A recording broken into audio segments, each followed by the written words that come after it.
last night when old Willie came home, I heard him a-rapping on the door. He is a-slipping and a-sliding with his new shoes on. Mama said, Willie, don't you rap no more. Way downtown, fooling around, took me to the jail. Oh, me and it's home, I ain't no one to go, my babe.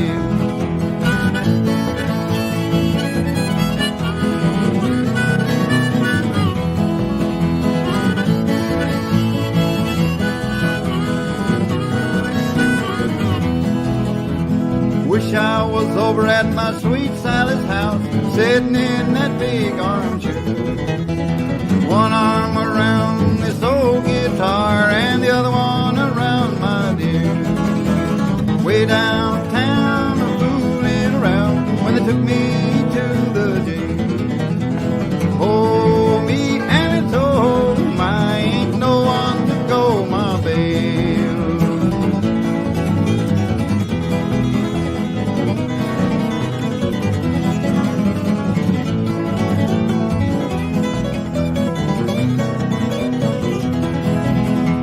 One old shirt is about all I've got, and $1 is all that I crave. Brought nothing with me into this old world, won't take nothing to my grave.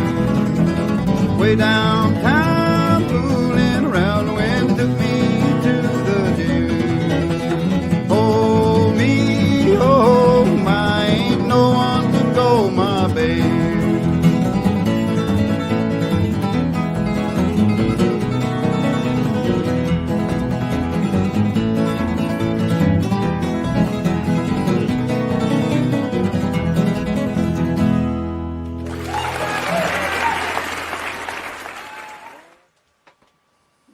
Hello, everyone, and welcome to a very special edition of what is normally the live dispatch from home at ArtistWorks. I'm Patricia Butler. I'm the CEO and co-founder of ArtistWorks. And if you don't know who we are, we're an online music instruction company, and we work with 37 world-renowned musicians who teach online at ArtistWorks. And today, your host is Bryan Sutton, who teaches flat pick guitar at ArtistWorks. And he's the most appropriate person to do this fitting tribute along with some really wonderful friends of his to celebrate the life and the music of Doc Watson. And you'll soon see on your screen where you can listen to the podcast. Bryan and I talked earlier about the life and music of Doc Watson, and you'll be able to hear the interview in its entirety if you go to artistworks.com/podcast. But for now, let's just say hello to Bryan Sutton. Hi there, Patricia. Good to see you. It's nice to see you as well. Looks like you've got a good crew of folks together here today that are going to pay tribute to a wonderful musician. Yeah, it's really good. I mean, it's nice to share this with people, but it's maybe a little selfish of me just to be able to spend time with these guys. Well, that's an okay thing. And I'm happy to have everyone here too. And for those of you who are watching, you'll see that Bryan is your host today, and I'm going to take a back seat and share a lot of audio with you and just some wonderful conversations between Bryan Sutton, Jack Lawrence, Sam Bush, T. Michael Coleman, and Jeff Hanna. So, Bryan, I leave this to you. Thanks, Patricia. Thanks, everybody. So this is Doc Watson's birthday, and I think most fans of Doc Watson don't have any trouble understanding the influence and the legacy of Doc Watson.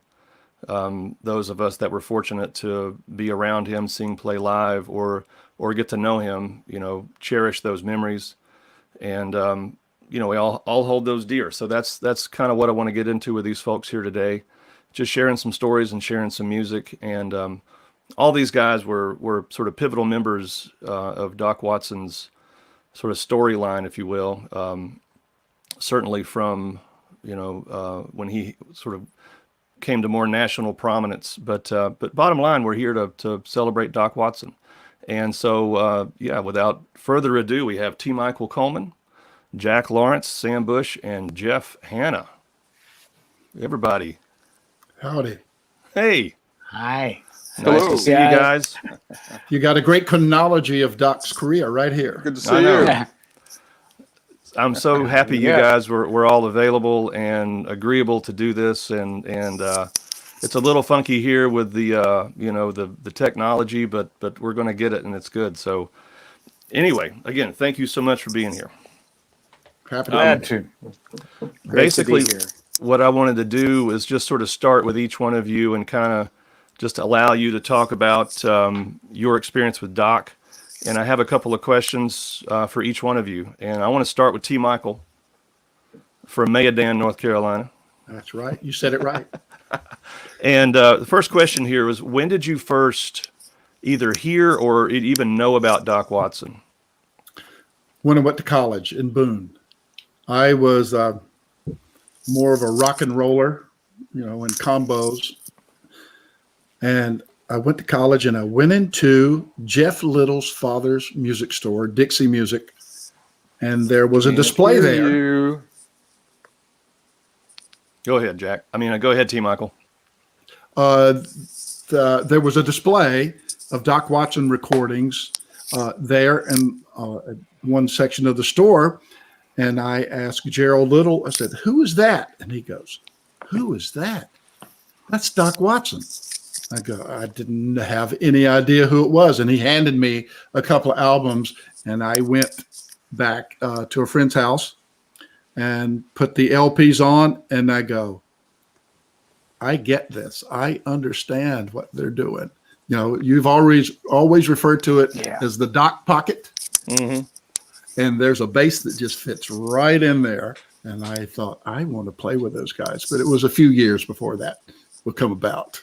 Right. So you noticed that sort of rhythmic element, that groove right off the bat, right? I certainly did. I guess that's something bass players and drummers listen for. Doc's pretty much his parsimonious, the way he approaches notes and rhythm. It's what you leave out that counts. Sure. It's the holes, and that left something there to hold it all together in the bottom. And my biggest fear or my concern was that to stay out of the way. Right. Because Doc had a big emphasis on the larger strings. So whenever he would go low, sounds like a political ad, I would go high. Right.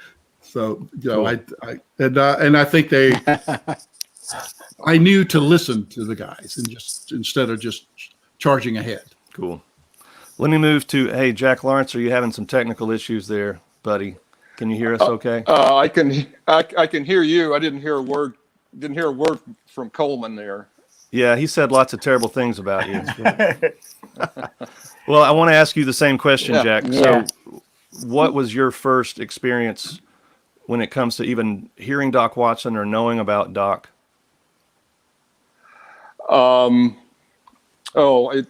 must have been, I don't know, around 12 years old or something. I heard a friend of mine actually had the Clarence Ashley records, the live at Clarence Ashley's or whatever it was. So I became aware of him then. And I guess around 1967, I got the strictly instrumental record with Platt and Scruggs, and that set me off. I've been playing for a few years, playing, all the rock and roll stuff that I heard on the radio. But when I heard that record, and I grew up listening to Platt and Scruggs, and had been trying to, do the Scruggs style guitar. Mm-hmm. But when I heard Doc with the flat pick, that kind of turned me around. Cool. Sam Bush, what about you? What was the first time you heard Doc Watson, or just sort of was aware that Doc Watson was a thing? I'm assuming it was probably about 1964. I was a reader of Sing Out magazine, and I think I read about him before, and then Buddy got his first album on Vanguard, the classic one with the D18 on the black and white photo. And hearing Black Mountain Rag played on the guitar, and Doc's guitar, the Intoxicated Rat.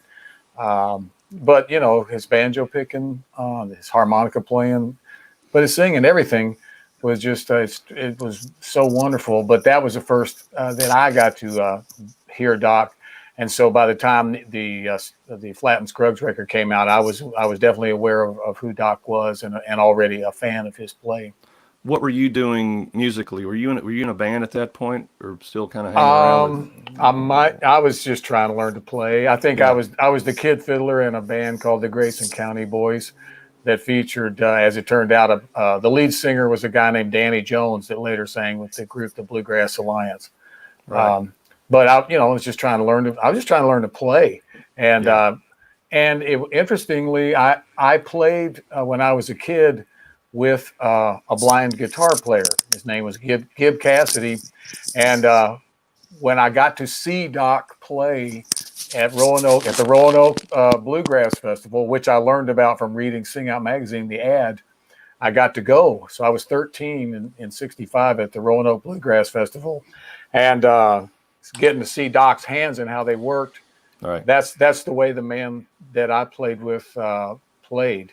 And to even go further, the way that my friend Gib liked to be led, the way he hooked his hand around your arm and you'd walk about a half a step forward, Michael. Mm-hmm. Anyway, that was the same way Gib liked it. And so by the time I got to play with Doc, it would be like the real honored chair I would get to sit in that I, would lead Doc, and that he trusted me up to a point till I fell down a couple times with him. That's understandable. Michael saw it. Yeah, I saw it. Jeff Hanna, thanks so much for being here. So you grew up California guy, right? Yep. Are you Yep, that's What right. was- what- Yep. what And, was- I grew up in Long Beach, California. Are you hearing me okay? It's a little disjointed, but we'll see what we can do about you hearing Doc Watson Okay. for the first time. That would have been about the same time as Sam, 1964. I had that eponymous record, with the D18. And I saw Doc play at the Ash Grove Club up in Hollywood, Wow, which was an amazing experience, that's cool. especially for California guy, Yeah. Were you keeping up with what was going on in traditional old time music or bluegrass back east? Paying attention to bluegrass and old time and kind of aware of that stuff in general? Well, yeah, again, being out on the West Coast, because we had clubs like the Ash Grove and the Golden Bear where people would come through. I mean, the Ash Grove was really the spot for me because we had, I saw the New Lost City Ramblers there. A lot of great blues acts like Mississippi John Hurt, Lightning Hopkins. I saw Bill Monroe there. But that's, like Sam mentioned earlier, it was all just fully formed. The singing, the harp playing, the banjo playing, and of course, Right. his flat pick. Well, all of his acoustic guitar playing, because his fingerstyle stuff was phenomenal Yeah. as well. Yeah, that's great. I want to move on to question number 2 here, back to T. Michael. So I've heard about this, at least by the time you got to the stage, but how did your first sort of musical or / professional encounter with Doc and Merle come to be? And then, just any thoughts about that rehearsal that you did, all those rehearsals that you did before the first show you played? Well, first, let me interject something here. The members of this panel, so to speak, that you have here it's sort of the bookends. I was there as a result of the Dirt Band, Jeff Hanna and the Dirt Band, because of that album Circle, it brought Doc to prominence. They weren't making a lot of money when I first started with them, but they got more exposure because of that album. I want to thank Jeff and the band for doing that for a lot of the guys on that record. And the reason I was on the stage with Doc and Merle is because Merle was insightful enough to say, I'm going to put somebody that looks like those new fans on stage with us. Wow. A long-haired guy sitting there that probably could play a little bit, but that there was someone there that these new fans could identify with. And I think Merle was insightful enough. And the question was, first rehearsal. So I was playing with a band that was a lot like the Dirt Band. We were inspired by that music, but we were a little more hill country, mountain music, progressive. And Merle used to come hear us play. Okay. And when that band broke up, pretty much within the next week, Merle had heard about it, and he cornered me in the hardware store between the 6 and the 8 penny nails and said, Michael, you want to play with me and Daddy? And I go, yeah, I think I do. And he says, well, come down to the house and let's see if it works. So on the appointed evening, I went down. I was really early, and I just drove around the back hills. I didn't want to appear early. And I finally pulled in the driveway, and I made a mistake that every Southern boy should not make. I went to the front door. Now, we all know that you don't go to the front door because there's spinning looms and there's blankets and everything blocking the front door. And so I knock on the door, and I hear Rosalie trying to clear out all this stuff in front of the door. And finally she said, honey, go around to the back. So I went in, and there sat Doc Watson, and there was Merle, and I brought my bass, but they had me a little amp. And we played T for Texas from the beginning to end. Doc looked at Merle and goes, he'll do. And we never practiced again for 15 years. And then you were off. It was direct the cruising altitude. And from the reason I sat in the middle is because I played guitar as well, so I could look at their hands, sure, and follow the chords. And it got a little difficult when they were in two capo positions, but that's why I sat there. Yeah, you look so cool on stage from the first time I saw you guys in the early '80s, and just kind of holding it there in the middle with with the shades and the cool hair and the stash and to know that you were probably scrambling a lot of those times too, just to try to. That's funny. Let me tell you, I mean, mountain music where. Oh, I think I will drop a beat here. Oh, yeah. Or let's 3 bars. There's 3 beats in this bar, and there's 2 in this one. So I was pretty good at reading it, and Jack was really good at reading that as well, and which is why he was around as well, because he read it. Cool. Well, Jack, you're hanging in there, Jack? You're good? Can you hear me? I can hear everybody but Coleman. That's weird. Huh. Well, check and see with your technical person if I'm actually getting out. I don't know what that's about, but I can hear everybody well. I can't read Coleman's lips. Well, where we are, Jack, is just I'm curious to hear you talk about your first professional or musical, that encounter with Doc, or those times with Doc, because the first time I saw you, it was an amazing, just impactful show for a 12-year-old to see you and Merle and T. Michael and Doc all on stage at Fiddler's Grove. And I actually still have, these are cassettes that I dug up the other day with my original 12-year-old handwriting on them. Doc Watson at Fiddler's Grove, and I would record these sets and then go back to the campsite and go learn all your solos, and still notes pop out of my playing to this day that I picked up from watching you in those early days with Doc. But just curious kind of how it got to that point. Like I'm not sure, I don't know if I ever asked you specifically about how Doc heard about you and how they invited you, like he and Merle both, were comfortable having you on stage and all that stuff. Well, I had met Doc initially when I was about 16 years old. I don't think he ever really remembered that. Merle and I were friendly. We were, he would come down. I was playing a Les Paul in a Southern rock band. And Merle would come down and play slide with us sometimes. And I met him through Joe Smothers, who, Coleman had worked with in a band called Fried Chicken and Watermelon. And then they worked together with Doc and Frosty Morn, of course. So through them, I got to know Merle. And we were pretty good friends. And in 1983, I guess it was October, just after my 30th birthday, as a matter of fact, a couple of days after, I got a call from Merle, and he asked me what I was doing the next day, which was Saturday.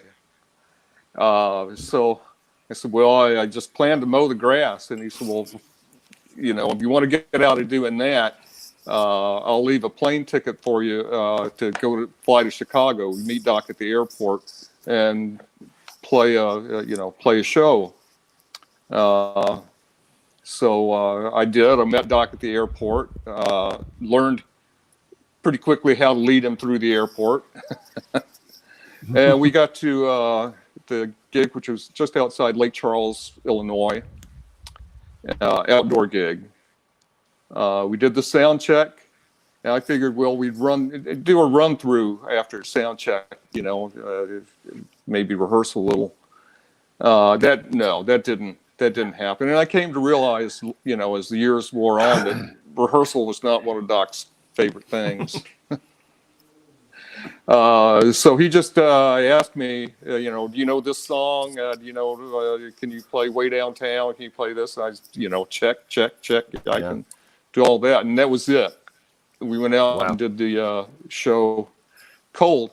And I'm not sure, but I think maybe Coleman was talking about the groove, when during the first question, since I can't hear him, which may be a blessing in disguise. But anyway, that was a no-brainer. You get sucked right into it.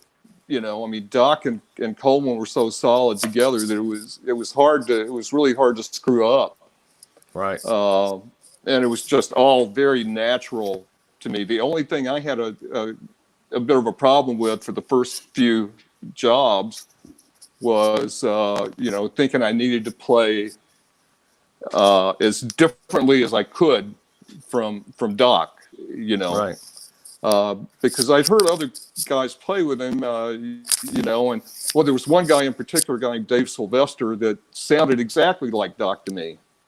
And I didn't enjoy that quite as much, So you're looking for your own sound. And I'm looking for my own thing. And, I just had to realize I had to rein myself in to keep from playing just stupid stuff, just because I could. And that didn't really take long. I realized that I was going too far out and rein myself in. But by the same token, as the years went on, Doc rubbed off on me in that regard as far as his phrasing and stuff. Well, going out on a limb and stuff is something I did every night. And as the years went on, Doc took more chances. I know he did. Would play himself and not know, play himself out on a limb and not know how to get back.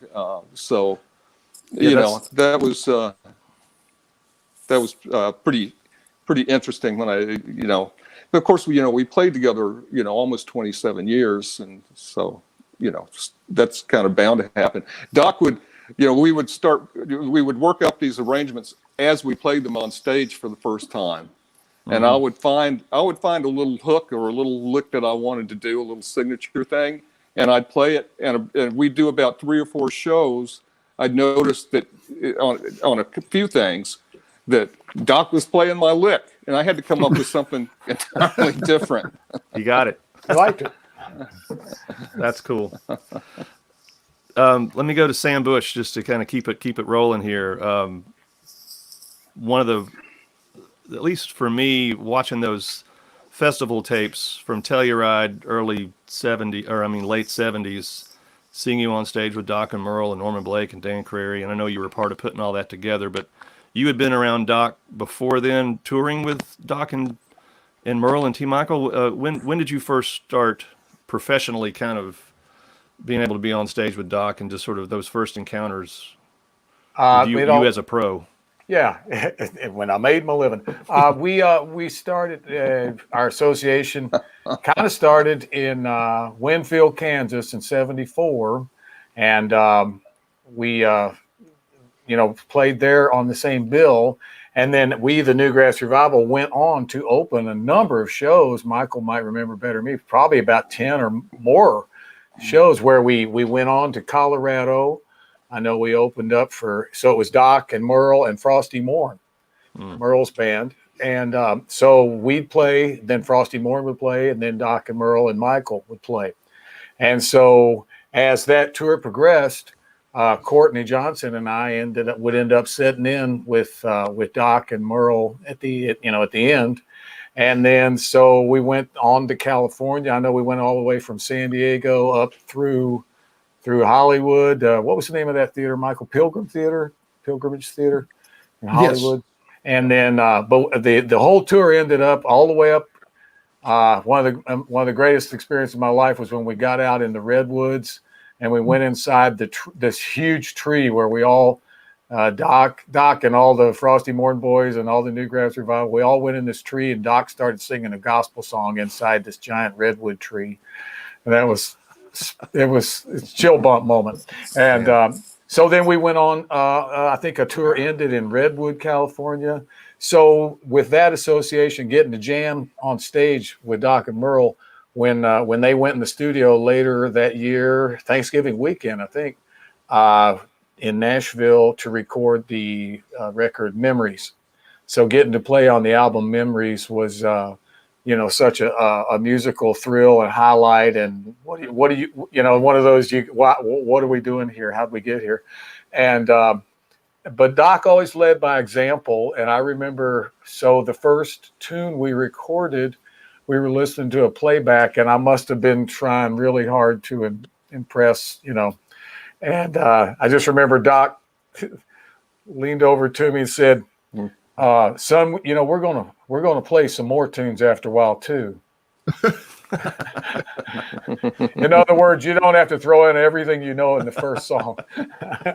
So getting to play on Memories was just such a wonderful experience, and then of course that led to getting to play on more records by Doc and Merle, and it's just again, when you sat beside a Doc on stage, for me, he led by example so much that, and he, of course, his taste was so wonderful as he played, that if you play too many notes when you're sitting beside him, man, it's obvious, and it just didn't fit in, and so it'd be a lesson in taste just to sit and play with him.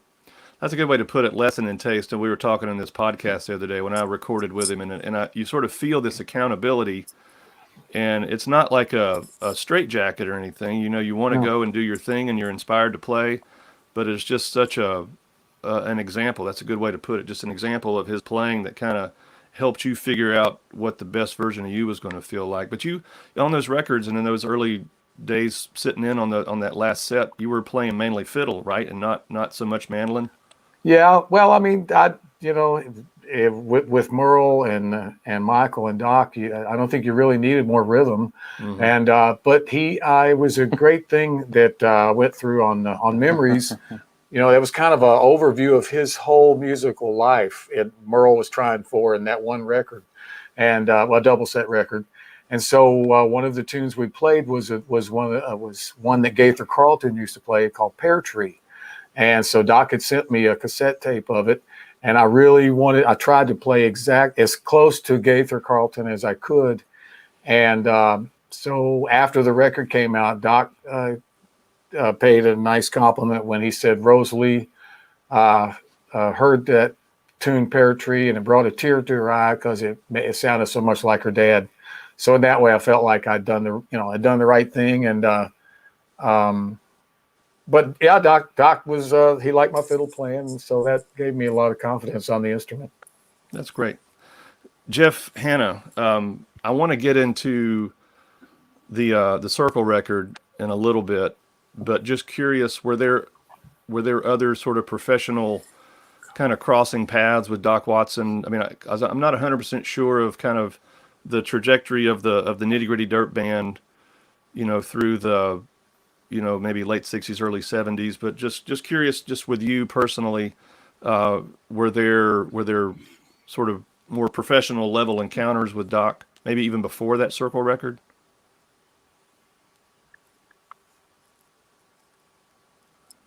Check. You there, Jeff? Can you hear me?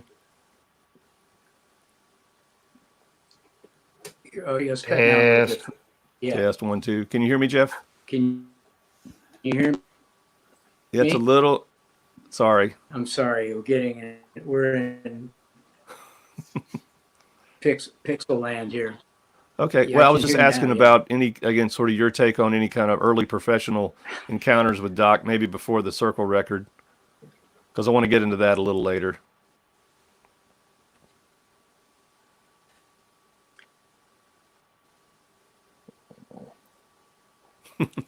Frozen. He's froze. Circle record. And again, that was amazing. Is my Bryan? Yeah, it's not. Am I frozen? It's perfect. it's not hanging together. You were. Hey, Jeff, can you hear me? Look, We'll come back to Jeff Hanna. oh man, I'm sorry. That's okay. Maybe you guys There you are. maybe out of my There seat you for are. a second. Yeah. That's a little better. Yeah, come back to me in a minute. All right. I don't bother old hog none. All right. That's all part of being in show business. All right. But you know what's interesting Show about business is my Sam? life. What's interesting about Sam? Nothing. I knew Sam before I started. I met Sam before I started with Doc and Merle. Still can't hear and Coleman. same. Is that the band were you playing pedal steel in that band, Michael? Is that the one? I wouldn't even say that. I owned Did you own a pedal steel? Oh, I owned one. He sat behind the pedal steel. And, But yeah, we played on the same bill. And do you remember where that was? Newgrass Revival. No, well, where we first saw you was at Purdue University in Lafayette, at the Okay. pizza parlor. Arnie's Pizza King, yes. And the next time I saw you was in Blowing Rock. You played that bar in Blowing Rock. So that was a little bit before. I'm sorry, Bryan. I'm interjected here. No, it's okay. I'm going to try to get Jeff on maybe in another way. Well, we'll get back to Jeff because again, I'd really want to kind of reference something in that circle record because you brought that up earlier, T. Michael, about just in how we understand the legacy of Doc Watson. I mean, those of us that are sort of in the know, as it were, there's no debate, but for a lot of the world out there, that record was so pivotal in, again, the world sort of knowing who Doc Watson was. But I want to dip into some recordings, and I asked some of you guys about, some important songs or important moments that are, in the discography that we could kind of reference. And I want to go back to you, T. Michael. And it's obviously it's hard to say, there's one song that kind of represents it all, but and I kind of knew you were going to say this, but the song was Sadie from the Red Rockin' Chair album, and Well, there are a couple of factors in that. It's the first song that Doc recorded of mine, which meant a lot to have Doc Watson play that song, and that record, Red Rockin' Chair, was the first time that I had really inserted myself into the production of an album. I knew how to make things happen, but I was that's Doc Merle Watson, and I should shut my mouth and sit over here and play 1-5-1-5. But I asserted myself a little more on that. It's so much to the point of whether there was a little deal making. Maybe it was on United Artists. Maybe they did this, that I either could have my name on the front or I could have co-producer. I don't understand why both, but it was what it was. And because Sadie is just emblematic of my growth as a producer and a musician, and my being a bigger part of Doc and Merle. I think that's the reason I like that so much. Well, I want to listen to that song. So Marcus, we'll throw that up there.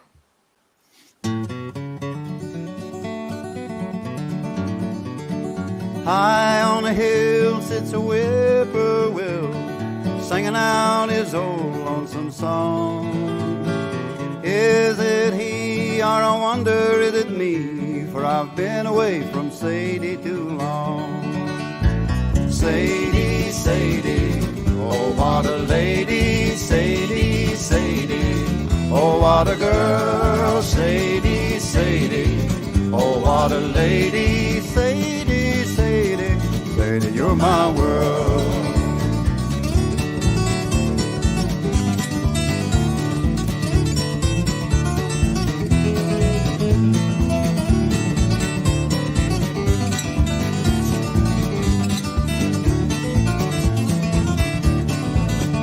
Oh, the scent of your hair and your pretty face so fair haunt me when I'm away from you. And those pretty eyes that say I love you every day, turning all my stormy skies to blue. Sadie, Sadie, oh what a lady. Sadie, Sadie, oh what a girl. Sadie, Sadie, oh what a lady. Sadie, Sadie, Sadie, you're my world.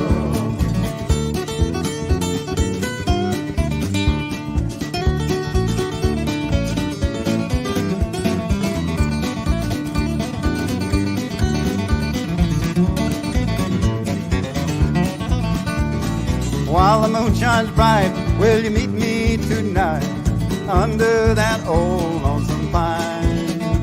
And I'll ask you till you tell me that you will, and that you'll forever be mine. Sadie, Sadie, oh what a lady. Sadie, Sadie, oh what a girl. Sadie, Sadie, oh what a lady. Sadie, Sadie, Sadie, you're my world.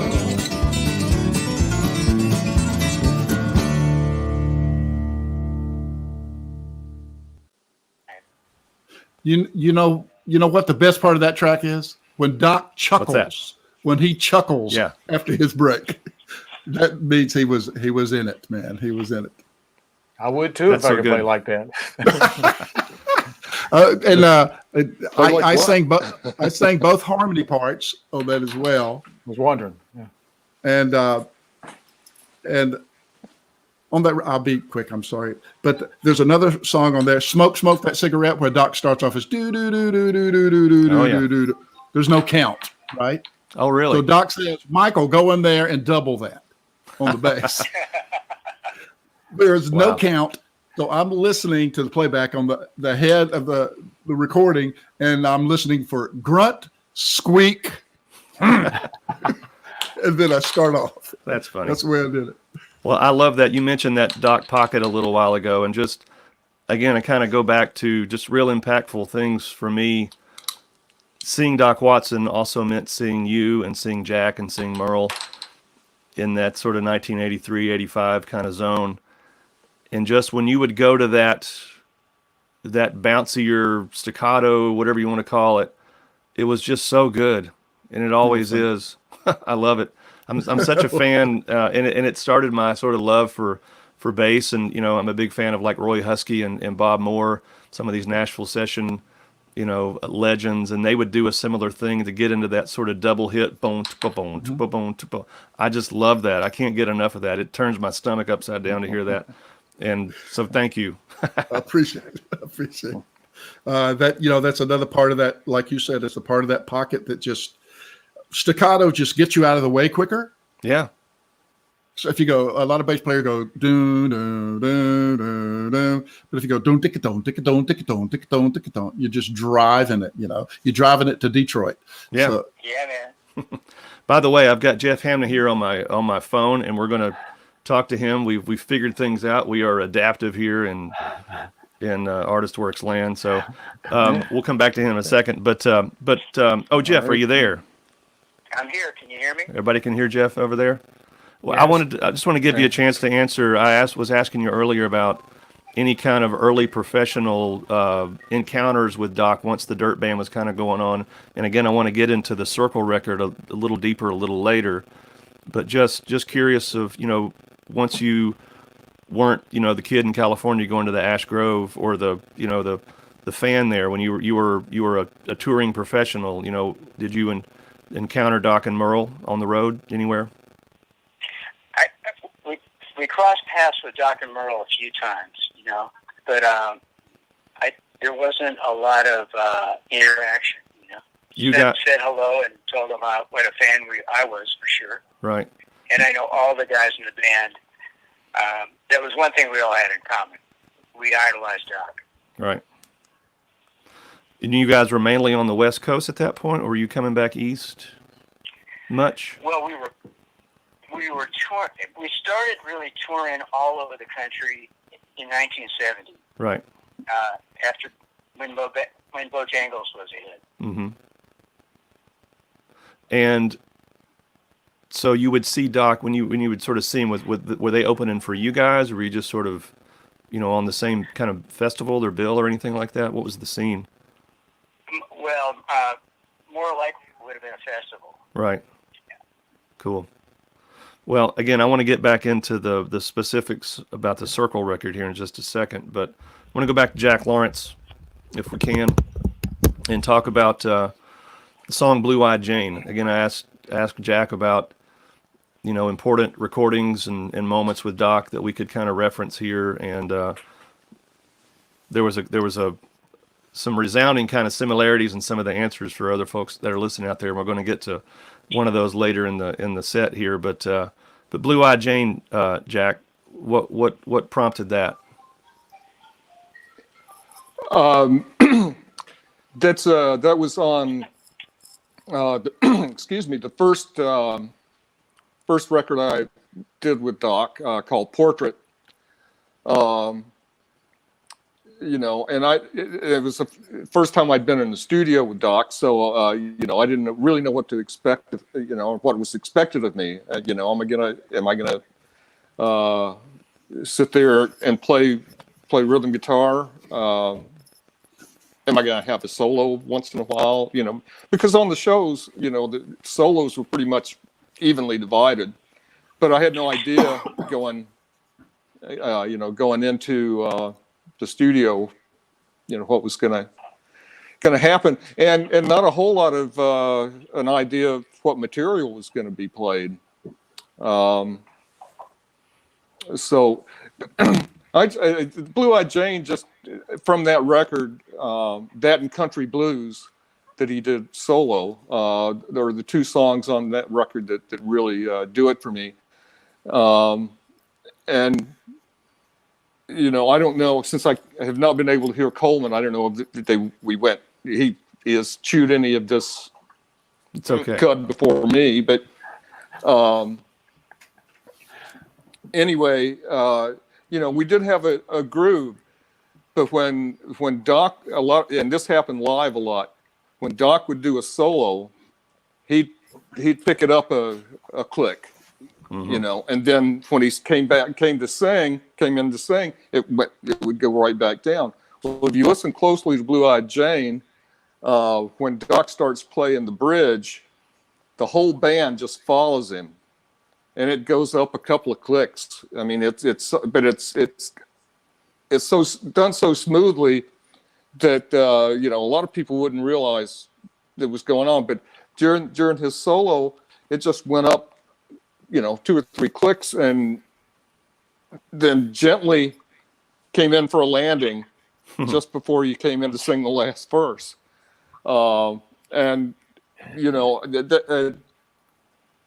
that also, that recording that record showed me how generous Doc was, as far as giving people a chance to shine, Right. giving solos. In fact, there were a couple of times we were in the studio, and Coleman probably remembers, we had to tell Doc, said, look, this is a Doc Watson record. You can't give all your solos away. Wow.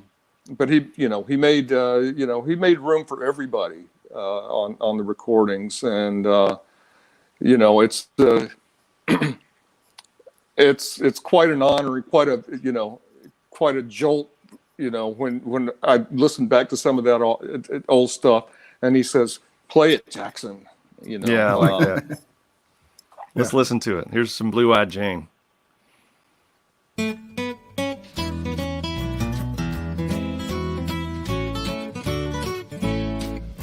The sweetest girl in the world lives in my hometown.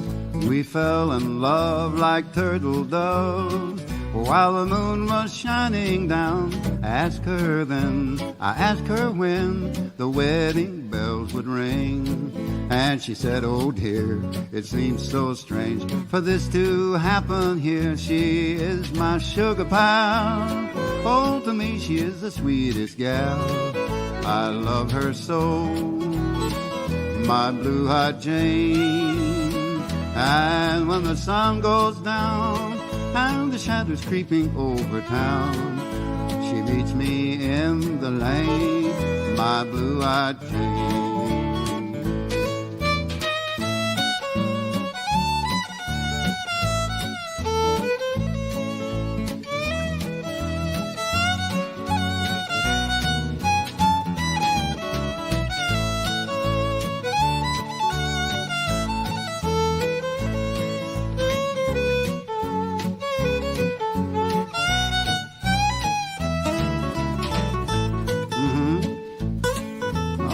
Think it's pretty, Jack?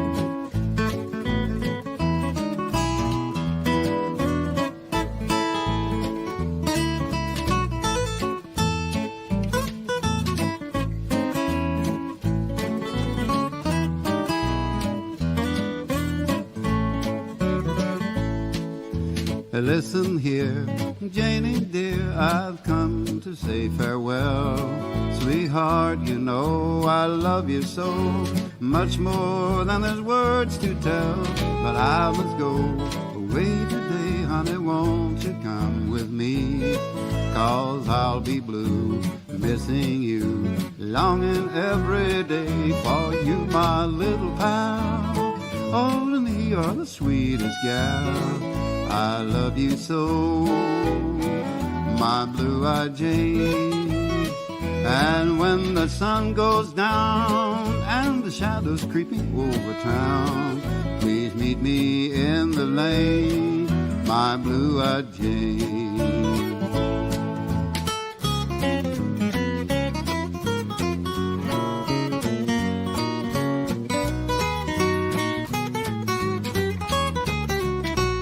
And when the sun goes down and the shadows creeping over town, then I'll come home to you, my blue-eyed Jane.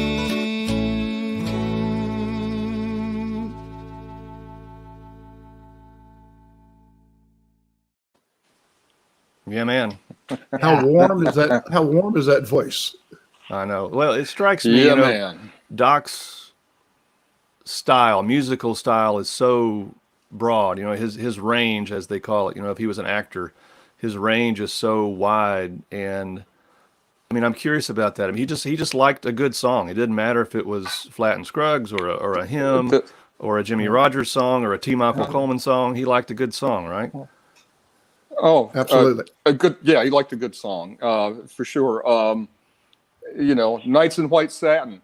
Colin and I was going to say, we've been talking to him about doing that song for years, and it just never happened. Well, when that record was re-released on CD, first thing I did was buy a copy, and gave it to Doc. Well, the next trip out, he turned around. I'd never really listened to it a whole lot. I mean, I knew the song, but I didn't learn it. I gave him this CD. Well, the next trip out, we're in the middle of a show, and he turns around to me and he says, "Nights in White Satin." What? You know what's interesting about that, Jack? So is I learned think it on, I learned it on the spot. Crazy. I think Jack. I know he can't hear me, but I think Jack reacquainted Doc with that song because when we were traveling to Winnebago, and Merle would be driving the midnight till 8 in the morning shift, they would have that cassette in the player, that and the Greg Allman solo. They would play it over and over and over again. So I produced that portrait album, and Doc was really involved in picking out songs for that. He sent me a cassette of him just doing it at home, and we would talk about it. And he would say, "Well, this is what I would like," but he wasn't a micromanager. He just wanted. You think this will work? You think this will work? And he was involved in the music in that way, but not in a picayune way. Yeah. When you got in the studio, he would just play. Yeah, that's cool. Jack, I want to go since we're talking kind of broad musical scope. I know, Okay. I'm sorry. I need closed captioning for Coleman. I'm sorry. Should I call you on the phone? I'm sorry. Go ahead, Bryan. Well, I was just going to say we're talking about sort of the broad musical scope of Doc Watson, which again, it's just that's the word. It's just broad. There's nothing specific about it. But I do want to get a little deeper into kind of guitar world with you, because in talking to to kind of catch us up, just discussing Doc records with Jeff Hanna and Sam and trying to find, is there one thing to highlight? And it's just, that whole first record, and Jeff was asking about, that D18 that's on the front of it. And for years I've thought that's the 45 D18 Martin that you now own, but you bring light to that story today. Right. I may have said earlier, for the first few years of Doc's career, he didn't own a guitar, didn't own an acoustic guitar. He borrowed guitars. I mean, there was a point where he was using he borrowed a J35 from somebody. There was a Southern Jumbo. There was a J45 Gibson that he borrowed. And the picture on that first record is a 1937 D18 that belonged to a friend of his named Joe Cox. And Doc loved that guitar and tried to buy it for years and was never able to. And finally, kind of the guitar disappeared, and he could never find it after that. In 1963, excuse me, in 1963, he was in New York City, and a fellow named Mark Silver had a shop there with Izzy Young there at the New York Folklife Center. And he bought the 1945 D18 that he used on all the records from 63 until he got the Gallagher. And so, I mean, that's the Good Deal in Nashville. There's the Flat and Scruggs record. There's the the Doc Watson on stage record. He's playing a Gallagher on the cover, but when they did the recordings, he was using the 45 D18. Oh. On the cover, Merle is holding is playing the old D18 of his. And so there are a lot of great records. The record Ballads from Deep Gap has the 45. It was in the can for a couple of years, and so it had this 45 D18. And those records all had the guitars. It always sounded great. Mm-hmm. And it took me It took me 5 or 6 years to get it, but I was finally able to snag it. Right. Although it was in terrible shape. And you, I think Doc parted with it, but he wanted to keep the tuners. That's what you told me? He wanted to keep the tuners. We would play at Johnson City at the Down Home during Christmas. Well, I would pick up Doc and drive across the mountain to Johnson City and do the gig and then drive back, usually with one eye closed, Mm-hmm. But anyway, I'd stay with Doc and Rosalie. So typically I would go down to his basement and to his music room, after getting a cup of coffee in the morning, because I knew he would be down there soon. And so I get my coffee and I go down there, and I saw this guitar. Behind his music rack, with all of his stereo equipment and stuff. And I pulled it out. It had about an inch of dust on it. And I dusted it off, and I looked at it and realized that was the guitar that was on all the great records I had. So I dusted it off and plucked on the two strings that was left on it, and the bridge was about half off of it. And then I took this big sniff of the sound hole. I'm a sound hole sniffer. So I took this big sniff of the sound hole, and about that time, Doc is in the door, and he says, "Son, what in the world are you doing?" And I said, "Well, you need to." So I just found this guitar in the corner. You need to get it fixed up. I think there's still some music left in this. I loved the way this guitar sounded on record. And he said, "Oh, I wore that thing out years ago." I said, "Maybe one of these days I'll give it to you." So it didn't happen that weekend. So this became a pattern every year for about 5 years. Down home, back off the mountain, down the stairs, pick up the guitar, dust it off, sniff the sound hole, and tell him he needs, should get it fixed. So this finally, after about the 5th or 6th year of this, he said, "Oh, hell, I said I'd give it to you. Take it. But before you take it home, I'd like to keep the Grover Rotomatic tuners that I put on it. I like to keep those." And I said, "Well, give me your screwdriver and wrench, and I'll have at it." So anyway, I took the guitar home, and it was in a lot worse shape than I thought it was. I put it on my workbench, and it took about 6 months or better. Actually, first off, I had Randy Wood do a little something to it, and it didn't work. So it sat for a few years. I put it on my workbench, and I had to splice, patch wood into the top and all kinds of stuff to get it to play. And so I finally got it playing well. And it just so happened it was right before, this would have been about 1990. We were going in to do Dear Old Southern Home and the gospel record on Praying Ground. We did those 2 records in 5 days. Sam was on those records.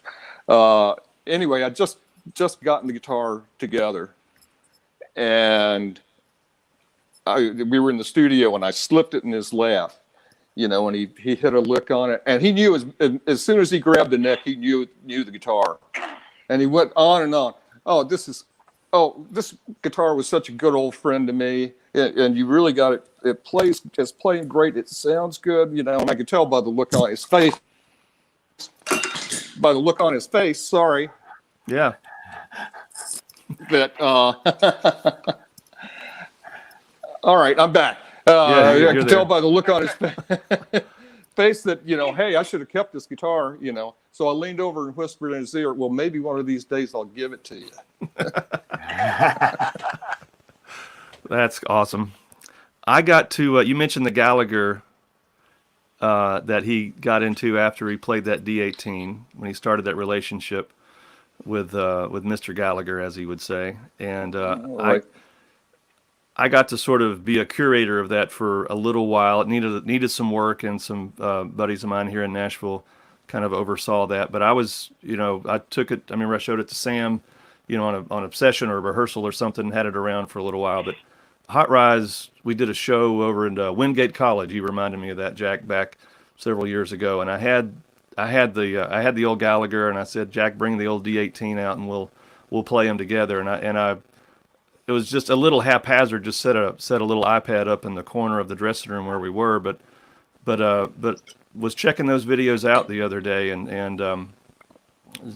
heard our version of Black Mountain Rag on those 2 guitars, and I just wanted to kind of just share that here in the stream, I think people will enjoy seeing it. So basically, again, you're seeing Jack and I play Black Mountain Rag. Jack's playing Doc's old D18, and I'm playing Doc's old Gallagher. And so here's some Black Mountain Rag.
All right, fun.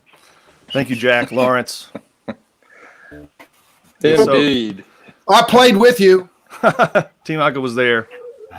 I can hear it. Oh, good. Oh, you're talking about old instruments? What's the first thing on the Memories album? What does Doc say? Tell us. Has Daddy give him a little banjo? Is that it? That's it. Oh, wow. The Watson family have entrusted this to me, and it's going to the Smithsonian. But during this time, it's a little hard to make that happen. Man, so that's the thing. I remember reading and General Watson made that, right? Is that the one he made? He did. That's amazing. Yeah. And it's friction pegs that he carved out. Doesn't stay in tune very well. Yeah. But doesn't matter. That's the coolest thing. Did any of you guys ever? Yeah, I love seeing. Did any of you guys ever meet Annie Watson? I did. Yeah.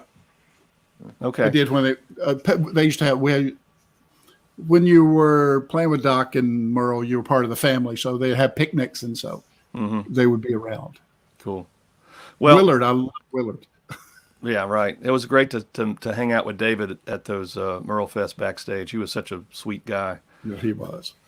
So anyway, it's cool to hear those two guitars, and again, just to kind of keep this thing moving here. The Gallagher that I'm playing, again, as Jack was saying, was sort of Doc's sort of second main guitar after that 45 D18, and that's the record that we all hear on "Will the Circle Be Unbroken?" That Gallagher, and I want to bring Jeff Hanna back in here. You there, Jeff?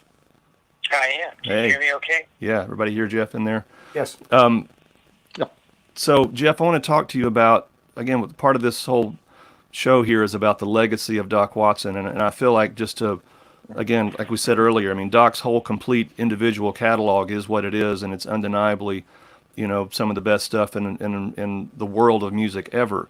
But that Will the Circle Be Unbroken record that you guys did, bears to be a major part of Doc's story and how most of the people in the world, and one of the reasons that we're all here, David Butler, the guy that sort of started this whole ArtistWorks company that I've been working with now for 10 years, that was his first, exposure to Doc Watson, and he represents like a lot of guitar players at the time that were playing folk music and kind of got caught up in playing blues and playing rock and roll, and again, just what you guys did can't be understated as far as how important that record is. And again, it's cool to talk to you about Doc's involvement in that record, and just curious what you had to say about it.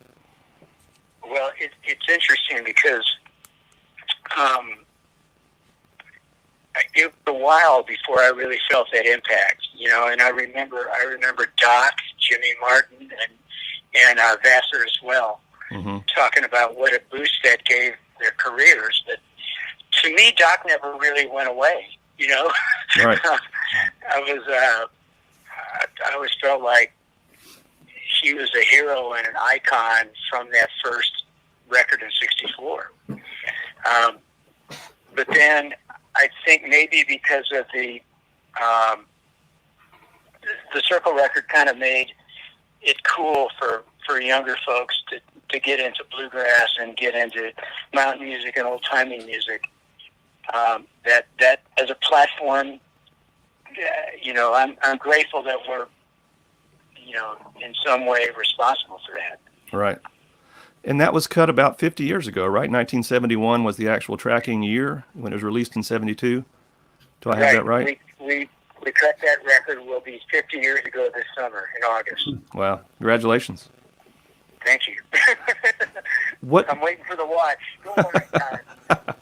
Do you have memories of kind of how Doc was on the session? I mean, again, for folks that don't know, Doc was blind and needed somebody to help him around. How did he get there? How did he, where did somebody bring him to the studio? How did all that take place? Somebody brought him to the studio, and once he was there, he was very comfortable. I mean, it felt to me like he was, and I think this went for all of the artists on that session, or on those sessions, that it felt like a lot of fun. It was a mixture of folks, some of whom knew each other really well, and some who were like in a room full of guys that were just recent acquaintances. Right. But had such enthusiasm for the music that I think it was infectious. Well, it shows, it's cool the way the record flows as far as the songs and things, but the way you guys just basically captured the room, and then you were able to capture a very kind of special moment that I want to reference right now.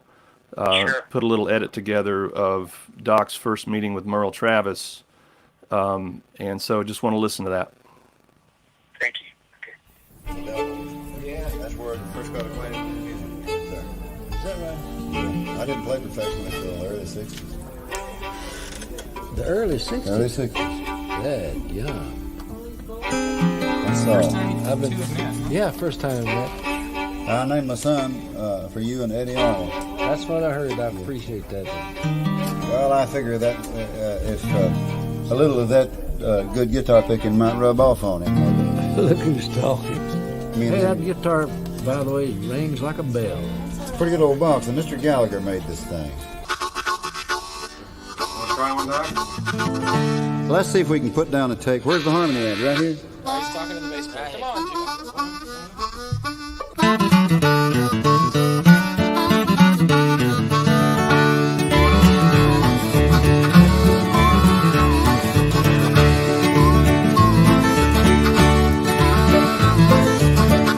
Along about 1825, I left Tennessee very much alive. And I never would have got through the Arkansas mud if I hadn't been a riding that Tennessee stud. I had some trouble with my sweetheart's paw, and one of her brothers was a bad outlaw. I sent her a letter by my Uncle Fudd, then I rode away on the Tennessee stud. The Tennessee stud was long and lean, the color of the sun, and his eyes were green. He had the nerve and he had the blood, and there never was a horse like the Tennessee stud.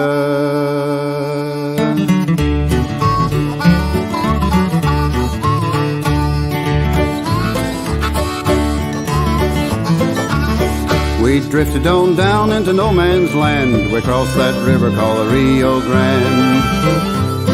I raced my horse with a Spaniard's foal till it got me a skin full of silver and gold. Me and a gambler, we couldn't agree. We got in a fight over Tennessee. We jerked our guns and he fell with a thud, and I got away on the Tennessee stud. The Tennessee stud was long and lean, the color of the sun, and his eyes were green. He had the nerve and he had the blood, and there never was a horse like the Tennessee stud.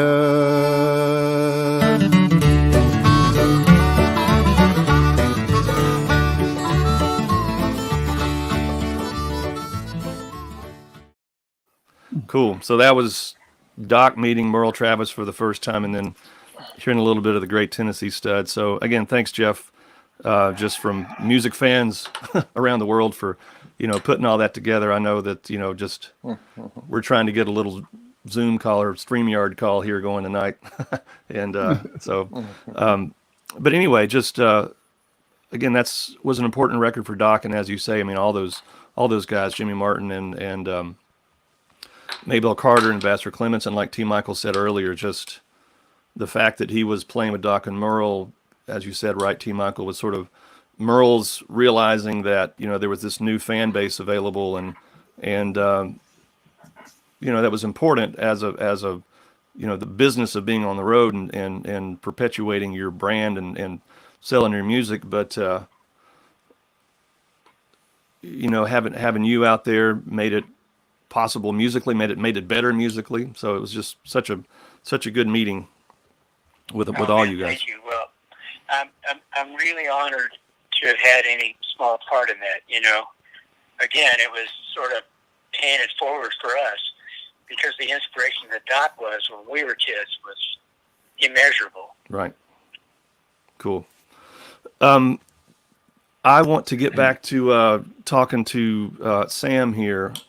We're going to kind of wind this down a little bit. Thank you guys again for being part of all this. It's in spite of the bumps in the road, we're getting through it. And one of the last sort of questions that I wanted to kind of get some reflections from each of you guys. Again, we're here to talk about Doc's life and you guys and your experience with Doc, but really thinking about his legacy and kind of what a guy like that leaves behind is obviously so huge. But for each of you individually, and I'll start with Sam, and at least I'm this way. Maybe I'm assuming you're this way too. But when I sit down and play the guitar, or stand in front of people and sing, or do whatever I do, there are things that come out of me that I know where they came from. I can feel the influence of each one of you guys, at various points in my playing. And I'm just curious, with regard to Doc there, Sam, when you're out there being Sam Bush, what about Doc Watson still speaks to you today that was that kid, back in the late 60s? As somebody else mentioned earlier, his open-mindedness to all kinds of music. And of course, he was well-versed in old time. But when I got to play on the Memories album, one of the cool things that we did was we cut a version of Nagasaki, the old tune, and Doc played a Gretsch Chet Atkins model on that. And they didn't. Was that yours, Michael? Yeah, they didn't include it in the record, as it turned out. But I thought that was so great because he came from a world of electric guitar too. So, but really, just how open-minded Doc was, and I too was knocked out when I went to Memphis once to play with Jack and Doc, and Doc called Nights in White Satin. So. But his generosity and giving of himself to the other musicians, and how much he wanted the communication to be about the music with the other musicians. Yeah, that's great. What about you, T. Michael? Man, there's the musician and the person. Yeah. And one reflects the other. The steadfastness, the rhythm, the solid part of his playing was also, his life as well. And so I think the most valuable lesson, I learned a lot musically, but I think I learned more about how to be a father. I'm going to cry. How to be a father, and how to just be nice to other people and to be giving to other musicians is what I learned from him more. Right. If I'll interject a little bit here, I was just so fortunate to have had opportunities to record and be on stage with him and resonate with both of those things, as far as just watching, especially as kind of a younger guy coming up in and around all you guys, just kind of paying a lot of attention to how people handled themselves. And, Doc presented this genteel front porch from the stage, but, he knew when it was good, and he was serious, and he wanted it to be good. And he, and I remember when I saw that set at Fiddler's Grove, there was not a note played till the sound was right. And, even as a kid, I appreciated that. So this balance of like, I'm going to share this, and this is a presentation of music and people enjoying music, but it's going to be good, and it's going to be solid. And, we're going to carry ourselves with pride, and there's just so much to, like Sam said earlier, just example there on all fronts. And so thanks for sharing that. What about you, Jack? As far as I know, as guitar players all over the world, it's hard to play any kind of lick in out of the C shape with a capo on the second fret and not hear some kind of Doc Watson-ism somewhere in there. Oh, yeah. Well, it's what my playing has been founded on. I mean, I spent hours, and months with those records, and you can hold them up to the light, and you can see where the solos are because I've worn them shiny. Mm-hmm. Just keep moving that needle back. So every time I pick up a guitar, something that I play, it may not happen every time, but there are times when I catch myself. I'll play something, and that is exactly what Doc would have done in this spot in the song. Mm-hmm. And so, and as Michael was saying, after Michael and I played together with Doc for about 4 years, and then Michael left for the Seldom Scene. So for years it was just Doc and me out there on the road, and sometimes it was really hard. Mm-hmm. It was hard work, but once we got on stage, it made it worth it, and it also made both of us forget about the long day that we just had getting there. Right. And I really, and and Michael was talking about, Doc as a father figure. Well, he was certainly that for me too. For all those years after Michael left, I was on the road with Doc a lot, and I spent more time in the car with him and on trains and planes and than I spent with my dad during those years. I mean, there were times we butted heads, of course, just like I did with my own father. Sure. But I think we respected each other's as people, as human beings, and we certainly respected each other. I mean, he showed me a great deal of respect as a musician, as I did toward him. So, and his legacy of hard work. I mean, my God, when he first started out in the business, he went by himself.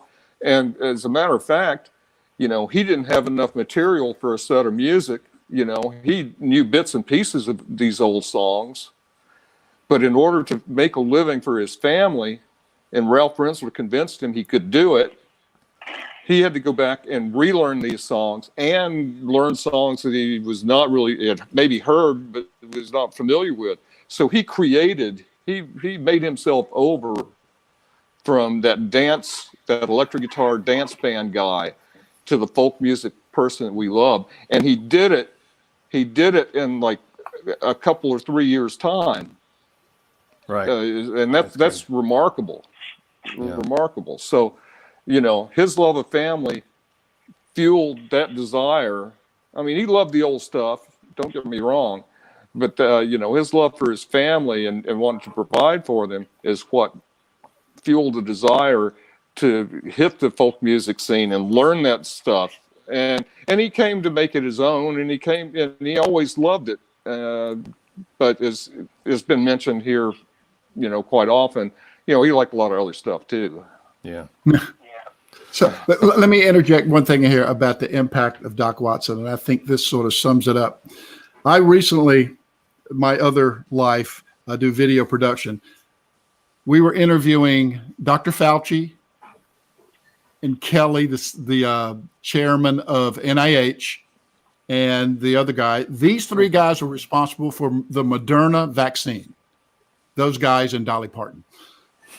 So Kelly, we interviewed him, and the cameraman I was with, Kelly was talking about, he was in a band, he played music. So the cameraman I was with says, Michael plays as well. And he looked at me and says, "Oh, you do?" And I go, "Yeah." And he said, "Who have you played with?" And I go, "Well, I spent 15 years with Doc Watson." Well, you would have thought somebody had come back to earth. He looked at me, and this is the man who made the Moderna vaccine, and all he wanted to talk about was Doc Watson. So that's the impact that he had. That's great. Thanks for sharing that. Well, thank you guys again for being here. I think for anybody that's watching this that sort of knows the score, we're kind of just tapping in, scratching the surface with things. We could spend hours in any one of these points kind of unpacking and listening to tunes and sharing stories and things like that. But, again, just hopefully in this sort of birthday nod to Doc Watson and kind of just, again, kind of tipping the hat to these various points in history and these people. Thank you so much again for being part of this. And for me personally, thanks for so much great music. And I want to, again, say thank you so much for being here. And I want to play one more song. When I was sort of sending some texts around the last few days about, music to listen to and just try to find some tunes. The one that was pretty common amongst all the responses was this one coming up here, which it's not exactly a winter's night here in Nashville. It was pushing 68 degrees or something this afternoon, but Doc's version of "Roving on a Winter's Night" is just one of my such faves. Such a good thing. So let's listen to that as a way to kind of say goodnight, and thank you guys so much for being here. Thank you, Brian. Thanks. Thanks, Brian.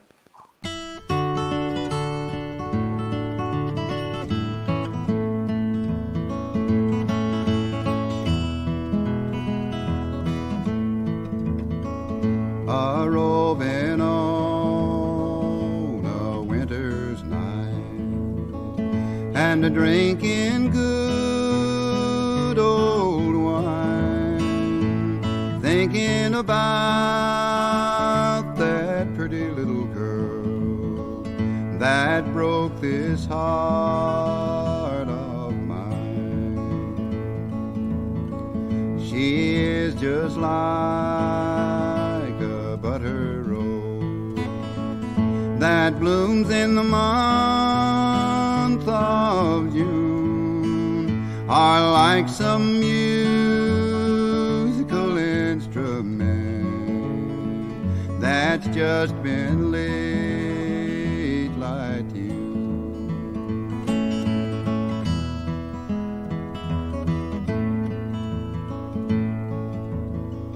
Perhaps it's a trip to a foreign land, a trip to France or Spain. But if I should go 10,000 miles, I'm a coming back again.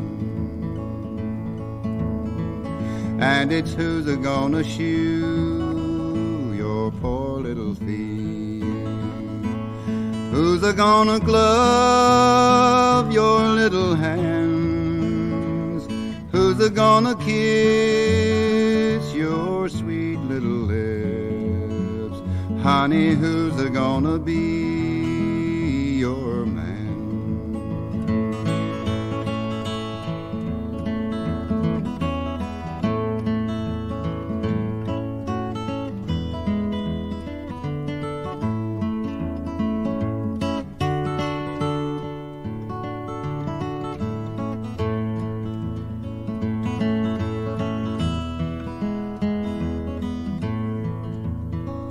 I'll love you till the sea runs dry and the rocks all melt in the sun. I'll love you till the day I die, though you will never be my own. A roving on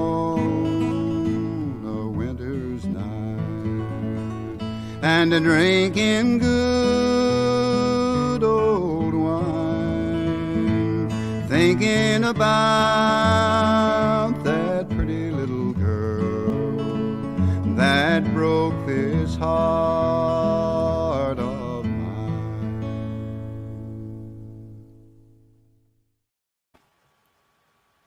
Wow. Yeah. Man, oh man, Bryan, you know how to put together a tribute. That was wonderful, very touching, and I learned a lot. And really, what a fitting tribute to a giant in bluegrass. Thank you so much for that, and thank you for being part of ArtistWorks too. Yeah, thanks. I mean, again, it's an honor for me just to sort of be around these guys and to play music and to talk about music, and it's just a good thing. I'm so happy to share it, and thanks for the opportunity here. Again, we talked about this. We did the Tony Rice tribute back in January, and appreciate ArtistWorks for sort of providing this sort of platform for guys like me to do things like this. So thanks again. Yeah, well, it just keeps us all connected as a community. And I think when we're socially distanced still, it's good to stay connected. So I'm happy to be here for you. And thank Marcus Liscombe, who's been behind the scenes and put together all of those wonderful images that you and your guests have sent to us, and the audio clips as well. It was really a loving tribute to, a real legend. And thank you for all that you do. I will just add one little anecdote for your fans out there. When we were first interviewing folks to teach on ArtistWorks, there were a lot of flat pick guitar players that we considered, and David, my co-founder and husband, said we've got to have somebody that has that Doc Watson sound, and you were the only person that he wanted to talk to. And everybody said, oh, he's a rising star, he's not going to do that. And boy, when I heard you play, I thought, wow, you have a rightful position beside Doc, Bryan, and I Well, thank thanks. you very much for teaching the world how to play this music. It's very important, and I just really am glad that we are alongside you. So Yeah. Well, for anybody out there that wants to learn how to at least scratch the surface and understanding how to, start to play a little more like Doc Watson with good tone and good clear note quality. That's what we're about here. Yeah. So Yeah, we're open. Yeah, and thank you so much for the conversation we had on the podcast too. I learned a lot about Doc and appreciate how much you really value him and his music. And certainly I loved all the anecdotes from your guests, and I thank all of them for being with us. Jack Lawrence and Sam Bush and T. Michael Coleman and Jeff Hanna. Thank you guys for being friends of ArtistWorks and being pals with Bryan Sutton. Thanks. All right. Thank you all for joining us. Bye.